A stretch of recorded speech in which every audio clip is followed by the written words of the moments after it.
will like wear a shirt that says, I have dyslexia, and then I'll be like, ask me about my dyslexia, and I want to share with people. And YLF was kind of what pushed me into special education, because I wanted to be a social worker.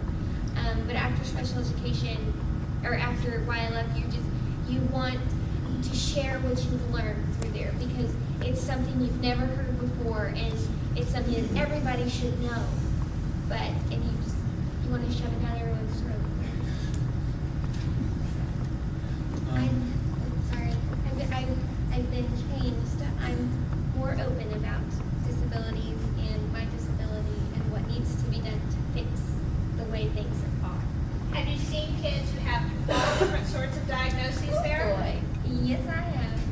Some of them are just like, oh my gosh, you're crazy. He's just so cute. But they're, and I'm going to be completely honest, and Jen, don't judge me.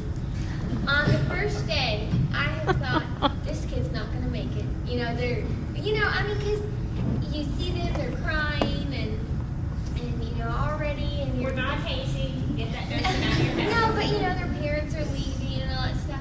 But then, by that night, after like the name game or something, they've already made like 10 friends, and they're like, oh, let's go back to the room, and we'll go to sleep on time, Jen.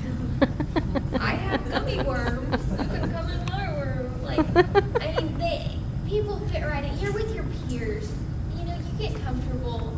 You make friends. Everybody's so friendly there because it's the normal. Disabilities are the normal there. So you're not an oddball. People without disabilities are oddballs. You fit in.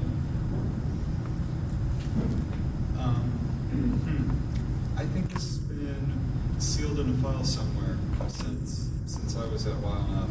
But I actually, I started out at 13. I was pretty much nonverbal. I couldn't leave the house without getting sick. I can't remember how many years after that I ended up with a service dog that let me start leaving the house. But I dealt with PTSD from bad stuff that happened to me in public schools and other comorbid anxiety disorders that were severe enough to just completely stop my life. I was pulled into homeschool after a particularly bad year. I got to YLF with my service dog, had recently learned that she was afraid of applause, and there's a lot of stuff with applause at YLF. And I was not doing well.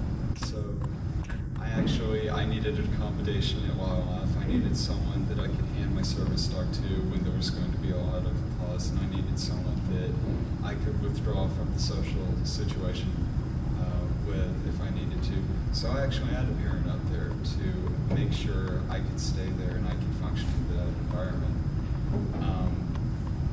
As far as how YLF changed me, it wasn't immediate, but I'll tell you that a lot of the skills that I've learned at YLF, I've actually recently applied and recently taught to other people as far as advocating for systems change.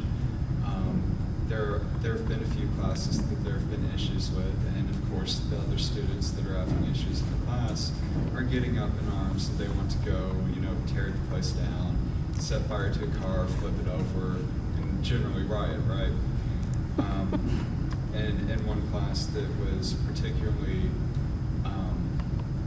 troublesome, a number of students got together, they were trying to think of what to do. So I helped them diplomatically approach the department head and request that he before the course is over, take an in-progress evaluation of the course from everyone, so everyone was enfranchised, and let the students say what they saw wrong and what they thought needed to change and how it needed to change.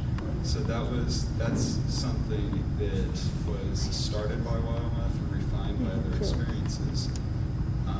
This program is an effective way to start people on a track to advocacy.